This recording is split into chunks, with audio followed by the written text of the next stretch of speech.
Rick Dalton wasn't anyone important, at least not by station standards. He wasn't a pilot, a scientist, or a diplomat. He didn't speak 10 languages or hold degrees in xenoanthropology. He pushed a mop across the titanium floors of Aurora Spire, the galactic learning station that floated like a diamond in neutral space. He liked it that way. No pressure, no politics, no one breathing down his neck. Just Rick, his mop, and a warm thermos of coffee every shift. The spire was massive, home to thousands of students from dozens of species. Elite scholars mingled with promising diplomats. It was supposed to be the future of peace. To Rick, it was just another place people left trash behind. It was on a quiet Thursday during the graveyard shift that he first noticed the kid. The little alien was sitting near a recycler in the corner of the mess hall. His skin shimmered faintly, pale green with golden undertones. For small eyes blinked in sync. He wore a plain academy robe, one sleeve torn. Not crying, not asking for help, just watching. Rick paused mid-mop. "You okay, kid?" The child didn't answer, just gave a slow blink. Rick looked at his own lunch bag, still unopened. Leftover chicken curry. Not gourmet, but it smelled good. He knelt down and offered it across the table. "Here, beats protein paste, I'd wager." The alien hesitated, then reached out slowly with thin fingers. He took the food and nodded once in what Rick guessed was thanks. "No problem," Rick said, straightening up. "I'm Rick, mop guy." The kid whispered something that sounded like Tyrax. Then he dug into the curry like he hadn't eaten in days. Rick didn't ask questions. He just kept mopping. But from that night on, Tyrax appeared in the same spot around the same time, always quiet, always alone.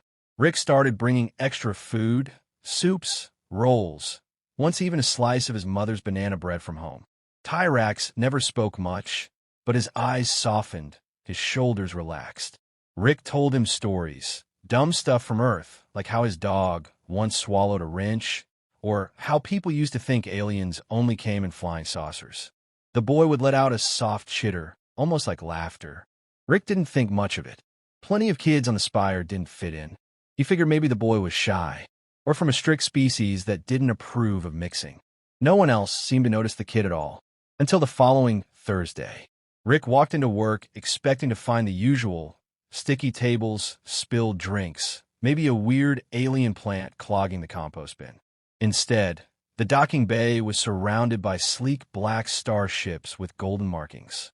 Soldiers in ornate exo-armor stood at attention. Their faces were masked, their weapons ceremonial, but no less intimidating. Security bots hovered in confusion. Station staff whispered. Diplomats argued. Rick stood at the end of the corridor, mop in hand, watching the commotion. He was about to turn around and avoid the whole thing when someone called his name. "Rick Dalton." A soldier stepped forward and saluted. Behind him stood Tyrax, but not the quiet, ragged kid Rick knew. This Tyrax wore polished robes with glowing embroidery. His crest was raised, his expression calm and authoritative. He walked with purpose. The crowd fell silent.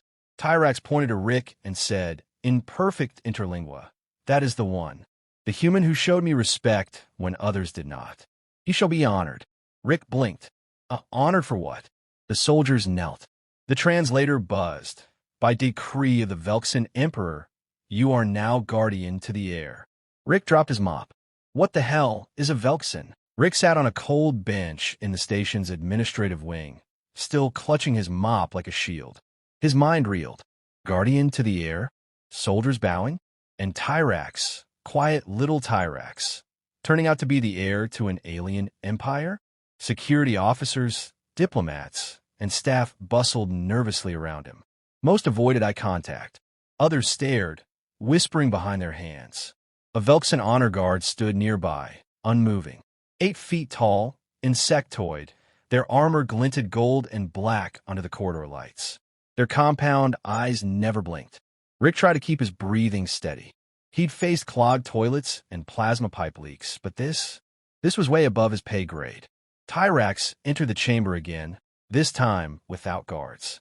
His regal robes shimmered in the light, but his 4 eyes held the same warmth Rick had seen back in the mess hall. "You doing okay?" Rick asked, almost whispering. The boy smiled faintly. Better now that you are here. You must be confused. That's one word for it. Rick shifted on the bench. You're a prince? Tyrax nodded. Crown heir to the Velxen Star Throne. I was placed in disguise for an observational trial. My father wanted me to see the galaxy as it is, not as I am told it is. Rick rubbed his temples. And no one noticed? They did. But they saw only a silent alien child. You saw a person. You fed me without knowing who I was. That mattered.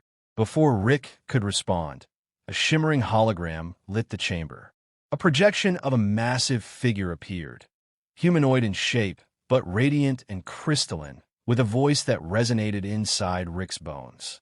You are the human called Rick Dalton. Rick squinted. Depends who's asking. I am Emperor Valdez of the Velxen Dominion. Your act of compassion toward my son cannot be repaid with words alone.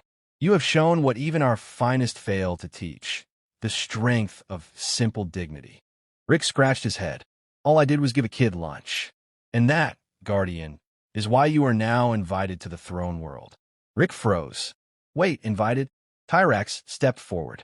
My father wishes for you to advise me, to teach me the values your actions displayed. Kindness, humility, honor earned without force. Rick looked around the chamber like someone might jump out yelling prank, but no such luck. Listen, I'm just a janitor. I clean things. I'm not cut out for courtrooms or star thrones or whatever. The Emperor's voice softened.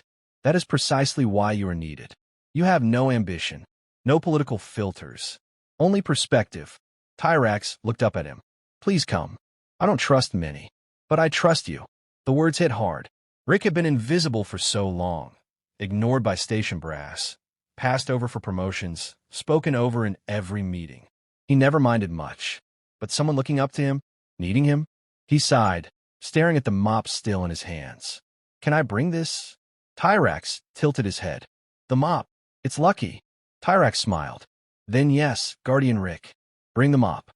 A few hours later, Rick stood in the grand docking bay, watching the Velxen royal vessel prep for departure. Crowds gathered to see him off, station staff, curious students, even a few journalists snapping pictures. Rick felt ridiculous in the ceremonial robe they draped on him. Thick, too shiny, and embroidered with symbols he couldn't read. As the loading ramp lowered, one of the royal guards leaned close. You are honored, human. Rick glanced at him. I'm still not sure why. The guard tilted his head. Because when no one else cared, you did. Rick boarded the vessel beside Tyrax. Mop slung across his shoulder like a soldier's weapon.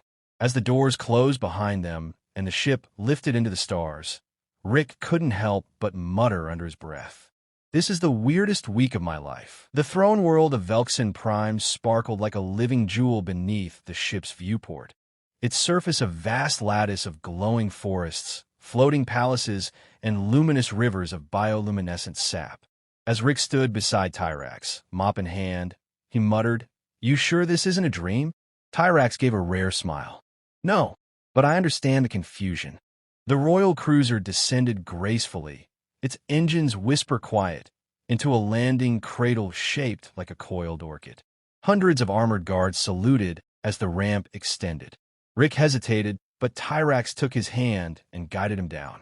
Just walk straight, the boy whispered. Don't bow to anyone but my father. And maybe don't trip. Rick snorted. No promises. The palace wasn't what Rick expected. It pulsed. Literally. The walls were organic, alive, humming with energy. Flowers grew from the ceilings. The air smelled like honey and ozone. As they entered the Imperial Hall, Rick froze. The Emperor Valdez sat atop a crystalline throne, his body towering and faceted like a living sculpture. Dozens of alien courtiers stood around him, tall, proud, armored. And all of them turned to stare at the scruffy human in a mismatched robe, holding a janitor's mop. Rick cleared his throat. Hi, I'm Rick. A silence followed.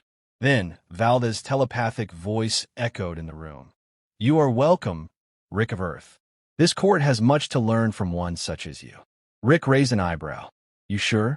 I once got fired for clogging a sanitation vent with pizza grease. Tyrax stifled a laugh. Several nobles looked scandalized. The Emperor did not. Your humor is unusual, Valdez said, but honest. And we need honesty now more than ever. Rick was escorted to guest quarters more luxurious than anything he'd ever imagined. Walls that changed color with his mood, beds that adjusted his spinal alignment, and food that responded to cravings. Despite the comfort, Rick felt out of place.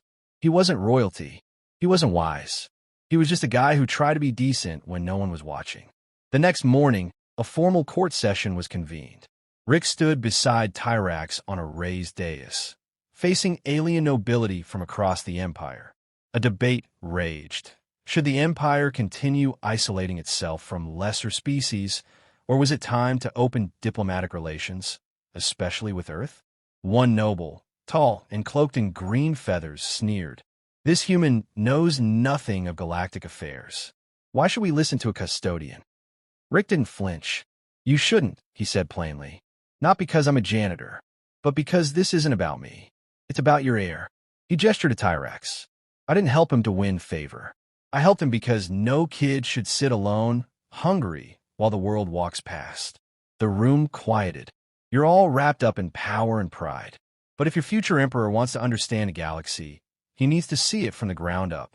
Valdez nodded slowly. And will you stand by him as he learns? Rick hesitated. I can't teach him politics, but I can teach him to ask the right questions, to look people in the eye, to see the janitor, not just the throne. Suddenly, the lights dimmed. An alarm pulsed. Tyrax tensed. What's happening? A guard sprinted in. An infiltration in the outer courtyard. Hostile forces targeting the air. Instinct took over. Rick grabbed his mop. The attackers, 3 cloaked figures, slipped past outer defenses, weapons drawn. The guards engaged, but one flanked from the side, heading straight for Tyrax. Rick didn't think. He lunged. With a fluid motion born from years of cleaning impossible corners, he swung the mop handle hard. The attacker stumbled.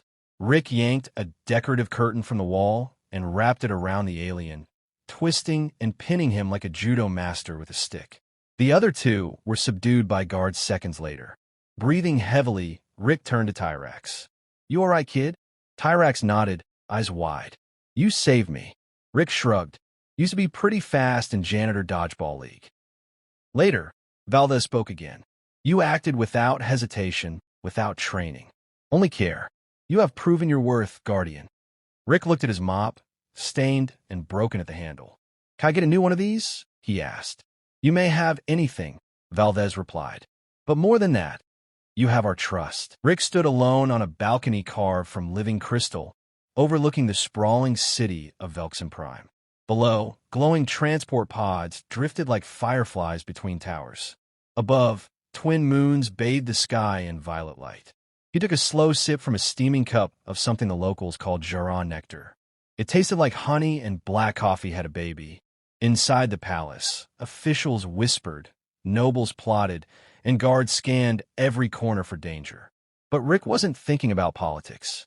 He was thinking about how far he'd come. A week ago, he'd been mopping food court floors. Now, he was being offered a permanent role as advisor to the crown heir of an alien empire. And he was still wearing the same boots with a hole in the toe. Beautiful, isn't it? Tyrax's voice came from behind. Rick smiled. Sure is, though I still think Earth's sunsets are better. Tyrax joined him. He no longer looked like a lonely child. There was weight in his eyes now, a hint of the leader he was growing into. My father has made the decision official, Tyrax said. He wants you to stay, as my mentor, as part of the court. Rick exhaled slowly. He really thinks I'm right for this? Yes, Tyrax said with quiet certainty. Not because you're powerful, but because you understand people. You see what others ignore. Rick looked out over the horizon. I was invisible most of my life, kid. Nobody listened to the janitor. But now, everyone wants to hear me speak. He chuckled. It's weird. Tyrax looked up. Will you accept? Rick didn't answer right away. Later that day, he stood before the emperor again in the grand hall. All the court was present. The nobles, the scholars, the media drones. Valdez's voice rang out. Rick of Earth, you have earned the title of Galactic Companion and Heir's Guardian. You may stay among us as a symbol of unity and humility, or return to your world, carrying our honor and favor. The room fell silent. Rick stepped forward. "I won't lie," he began. "I miss Earth food. I miss quiet nights and bad sitcoms. I miss not being saluted everywhere I go." A few nobles chuckled. "But I see something here I never saw back home. A chance to actually matter. To help shape a future that's not built on fear or status, but on decency." He glanced at Tyrax, who stood tall beside him. "I'm no genius. I can't speak 9 languages. I don't know galactic law. But I do know this kid deserves a fighting chance. And if I can help him make this empire a little kinder, then yeah, I'll stay." Tyrax beamed. Valdez bowed his crystalline head. "Then so it shall be." Weeks passed. Rick got used to palace life while he still wore Earth clothes under his robes. He refused a private hover car and walked everywhere. He installed a coffee machine in his quarters. He also helped draft Tyrax's first public decree, a food-sharing initiative across the empire, ensuring no child of any species would go hungry or unnoticed. The noble class scoffed at first, but the citizens? They loved it. Rick became a symbol, not of power, but of change. One evening, as he was helping Tyrax study the history of galactic diplomacy, a young aide stepped into the chamber. "Guardian Rick," she said, bowing. "A message has arrived from Aurora Spire, from the cafeteria staff." Rick opened it. A photo. It showed the mess hall, cleaner than he remembered, with a banner hung overhead. "You're still our janitor, Rick. Just upgraded to galactic." He laughed so hard he nearly spilled his coffee. Tyrax looked puzzled.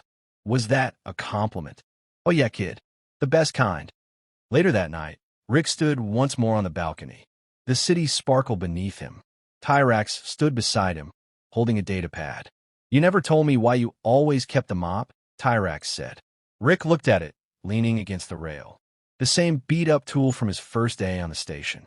"Because no matter how far you go," Rick said softly, "it's good to remember where you started." And beside him, the future emperor nodded. Not as a prince, not as royalty, but as a kid who had once been hungry and had been seen by a janitor